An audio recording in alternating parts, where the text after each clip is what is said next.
You're watching A Journey Through Business with me, Jack Golden. It is week 15 and we're going to do a book review. Right, so the book we're going to talk about today, and the book I've been reading this week, is called Setting the Table. It's by a restaurateur called Meyer. He's a big-time American restaurateur and sort of respected entrepreneur, businessman, and sort of the face of the restaurant industry over there, or a face among many. I've been meaning to read this book for a long time. I work in a restaurant myself. I work at my parents' restaurant, and so I should have read this book a long time ago, but I didn't get around to it. But I've read it now, and it's a good book. I wouldn't say I love it, but I like it. I'm going to jump straight into what it's all about. So the start of the book, he's really talking about his sort of memories of holidays in Europe and growing up as a child and falling in love with that whole experience of eating out and food and all of that sort of stuff.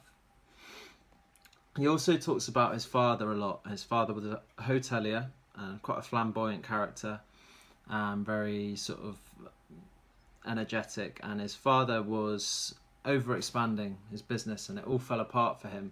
And I think that stuck with Danny because throughout the book he's very cautious before expanding his own restaurant empire, and that may have contributed to him not over expanding and making every single restaurant that he opens just right before opening another one. The start of the book does drag a little bit for me, if I'm honest, when he's talking about all of his trips and all the different dishes he has in France and Italy and whatnot, but it's just putting a bit of background to it. He opened his first restaurant. It's called Union Square Cafe at the age of 27, so relatively young, but at the age of 27, it was fairly clear to him that he wanted to be involved in restaurants. He jumped straight in there and opened his own. What I find interesting about this book is not so much the step-by-step of what happened to him and his restaurants and the stories that he's got, but I actually more like his sort of business ethos and his views and his mindset of how he thinks restaurants should be run, well, businesses should be run, and his views on that. And the first taste you get for that is in chapter 4, and it's a chapter called Turning Over the Rocks. And it's called Turning Over the Rocks. He tells you at the start why it's called what he calls Turning Over the Rocks is because when he went fly fishing for the first time, his guide went up to a rock, picked it up, turned it upside down and showed him the type of insects that were hatching underneath this rock. And he said, right, that is what's hatching now. That's what we've got to use as the bait because the fish won't eat what's not hatching at this time. And he uses that analogy to what he does in his restaurants, in that he wants to find the reason behind the reason, like that he wants to get to the core of the actual issue. And the way he does get to the reason behind the reason, and the core of every issue, is he opens dialogue with his customers. And he likes to chat to his customers. And he starts this off by saying something like, I'm really happy that you're at my restaurant. How are you? All of this sort of thing. And if the customer's receptive, he'll then have a chat. And that's what he's saying is great for him, because then he can, through having a chat, he gets to find out how they heard about the restaurant, whether those various marketing efforts are working, or advertisements, or have they been recommended by a hotel, where have they come from, have they eaten at any of his other restaurants, but he also gets to hear what they like, what they dislike, and get more of a feeling of what's actually going on within his restaurants and within his business. And he'll do the same with staff, and he'll have a chat and eventually builds a picture in his head and connects the dots, as he likes to call it, connecting the dots as well. And that's what he calls turning over the rocks. What's really impressive throughout this book is the number he's got. By the end of it, he's got lots of restaurants and eating establishments under his control. And what's so impressive is they're all of varying sort of styles and types of cuisine. He's got the swanky upmarket ones, he's got the brasseries, he's got an Indian, a barbecue joint, a hot dog takeaway, a cafe, and he's got all these various types of food and various styles of eating out. One of the chapters within this book is when he talks about how he hires his staff and what sort of employees he's looking for. And he calls his employees at his organisation, that he calls them 51%ers. And the reason he calls them 51%ers is because during the sort of hiring process, and indeed during staff review when he does his staff reviews, he places 51% onus on their emotional performance and only 49% emphasis on their technical ability to carry out their job properly. And the reason he does this is because, as he says, staff need to get on and they need to have a personality in order for the restaurant to have a soul. Now I'll read you out a quote from page 141. Imagine if every business were a light bulb, and that for each light bulb the primary goal was to attract the most moths possible. Now what if you learned that 49% of the reason moths were attracted to the bulb was for the quality of its light, brightness being the task of the bulb, and that 51% of the attraction was to the warmth projected by the bulb, heat being connected with the feeling of the bulb. It's remarkable to me how many businesses shine brightly when it comes to acing the tasks, but emanate all the warmth of a cool fluorescent light. That explains how a flawless 4-star restaurant can actually attract far fewer loyal fans than a 2 or 3-star place with a soul. In business, I want to be overcome with moths.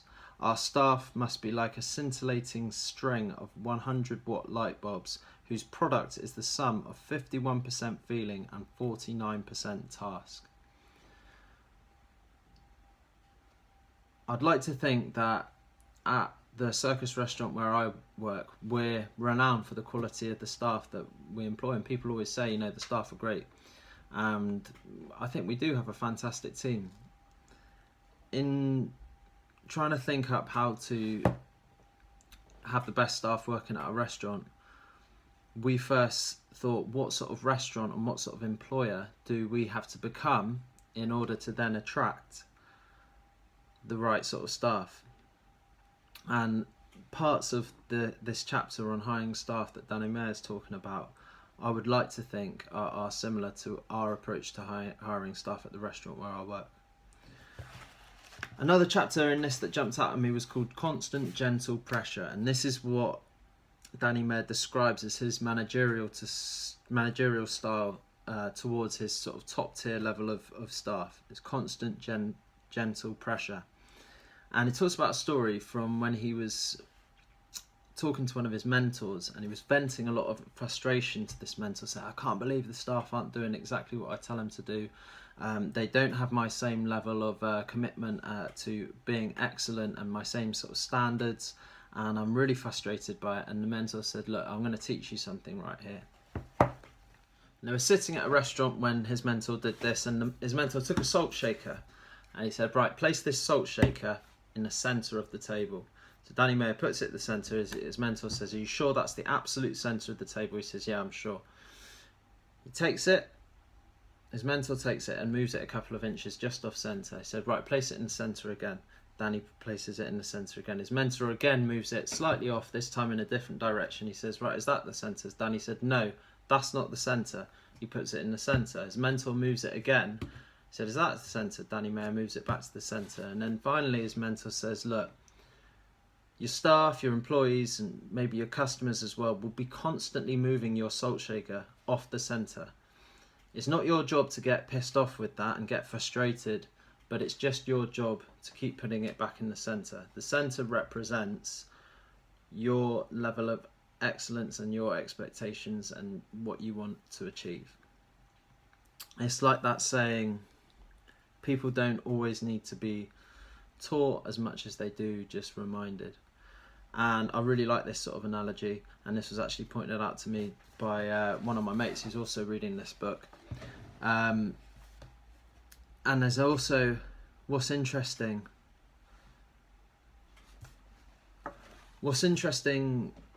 while reading this is that as his empire is expanding and his group of restaurants that he owns is expanding, there was a point in the book where he says he had to actually take a step back because he's employing so many staff and there's so many moving parts, where he thought, right, people aren't understanding what I stand for and what I'm trying to achieve in these restaurants and what I'm looking for out of the staff and my expectations of them, my do's and don'ts, my negotiables and non-negotiables.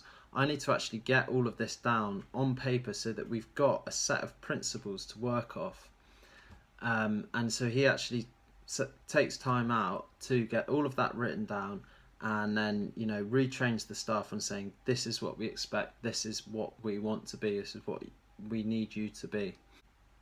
What's also interesting about the book is, as you reach towards the end of the book, and when he's a very, very well respected character and he's known for his restaurants, is all the opportunities start coming to him, and he's not having to go out and source as many, and people are coming to him, be it people who own hotels or land or shopping centres, are all approaching Danny Meyer saying, could you be the restaurant operator in our facility? We want you there. We want to partner up with you. And at the end of the book, he opens up a really swanky cafe and a museum, and that's just down to him being just a renowned restaurateur, and people coming to him because they know he'd do a good job out of it. One of the sort of golden nugget that I will take from this book is when he talks about something, what he talks about creating a great last chapter. And what he means by that is, when there's a situation that has arose at one of his restaurants, he always instructs his staff, we've got to create a great last chapter. Danny Meyer can understand the value in word of mouth, in spreading the reputation of the restaurant, so he always instructs them to create a great last chapter. I'll give you an example. There's a part in the book where some big-time senator, American politician, always eats at his restaurants, and one of his friends, while eating at one of his restaurants, found a beetle within his salad. The next night, the senator eats out again, and he bumps into Danny, and he says, "You'll never guess what happened at one of your other restaurants. My friend found a beetle in his salad." So Danny Meyer was devastated, but his spider senses switched on, and he thought, I need to create a great last chapter.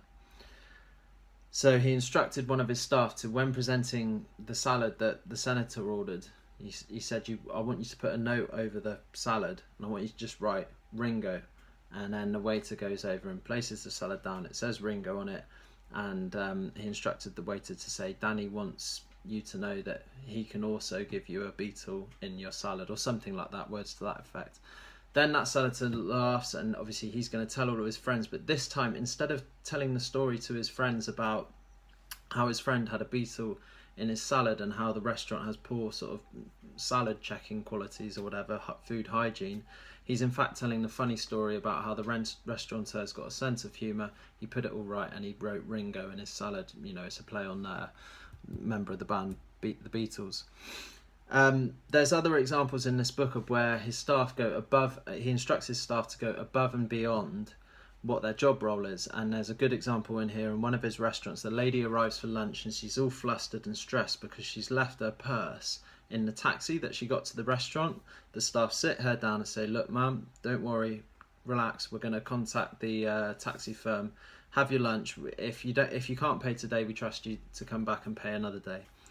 Anyway, while she's eating her lunch, she relaxes, and the manager of the restaurant calls up the company, the taxi company, finds out which taxi her purse is in, instructs one of his staff to go out of the restaurant and go and track down this taxi, and gets hold of the purse. And then when the lady has finished her lunch and is presented with her bill, she's also presented with her purse. And the manager says, we tracked your purse down and we got this for you. And she's obviously overcome with joy. And she will, from that, tell all of her friends about this experience. I think that's really clever, and I think that's where Danny Meyer is a bit of a genius, and how he markets himself and his restaurants and his brand.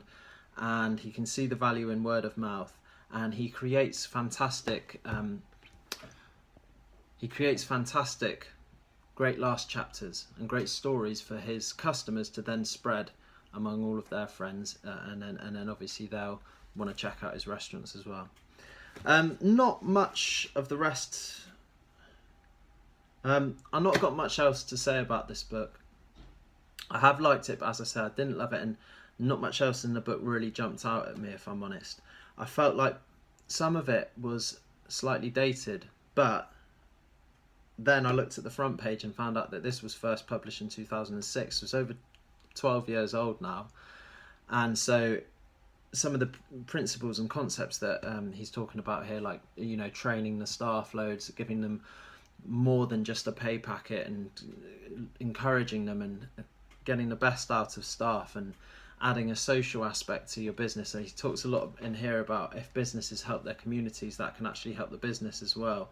And he talks about coming up with his company principles and ethos and culture, and all of that now is very commonplace. I think, you know, the standards in restaurants definitely in the UK have come on leaps and bounds, and businesses all, that's like the sort of trendy thing, all of what he's talking about there. But obviously back in 2006, maybe this was a new way of looking at doing business, and I think it would be incredibly interesting to hear what now in 2018 Danny Mayer's learned and what he's up to. So I would love to read another book by Danny Meyer, and overall I think this is a good book.